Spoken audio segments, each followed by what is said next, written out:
தமிழ்நாட்டிற்கு வந்த பிரதமர் மோடியை வரவேற்பதற்காக முதல்வர் மு.க.ஸ்டாலின் வரவேற்பதற்காக மன்னிப்பு கேட்க வேண்டுமென பாஜக மாநில தலைவர் அண்ணாமலை கூறியுள்ளார்.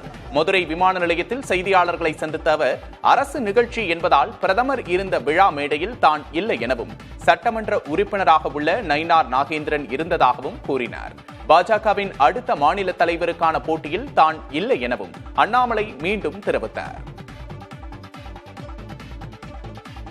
பிரதமரை வரவேற்க வேண்டியது மாநிலத்தினுடைய நம்முடைய பிரதிநிதியாக இருக்கக்கூடிய முதல்வர் அவருடைய தலையாய கடமை. ஆனால் முதல்வர் அவர்கள் இதில் அரசியல் செய்து, ஏன்னா வெயில் ராமேஸ்வரத்தில் அதிகமாக இருக்குன்னு ஊட்டிக்கு போயிட்டார். ராமேஸ்வரத்தில் வெயில் 40 டிகிரின்னு நினைக்கும், நல்ல வெயில். அதனால் முதலமைச்சர் அவருக்கு வெயில் தாங்காதாட்டு இருக்கு. அதனால் நேராக வண்டியை ஊட்டிக்கு வர்றா அப்படின்னு சொல்லிட்டு ஊட்டி குளிரில் போய் இதமாக பதமாக இருக்கலாம்னு அங்கே போயிட்டார். அதனால் இதை பாரதிய ஜனதா கட்சி நாங்கள் வன்மையாக கண்டிக்கின்றோம். தமிழ்நாட்டிற்கு வந்த பிரதமர் தமிழக மக்களுக்காக இந்த பணிகளை செய்வதற்காக வந்திருக்கக்கூடிய பிரதமரை நம்முடைய முதல்வர் அவர்கள் அவமானப்படுத்தியிருக்கிறாங்க. அதற்கு நம்முடைய முதல்வர் அவர்கள் மன்னிப்பு கேட்கணும், தமிழக மக்கள்கிட்ட மன்னிப்பு கேட்கணும்.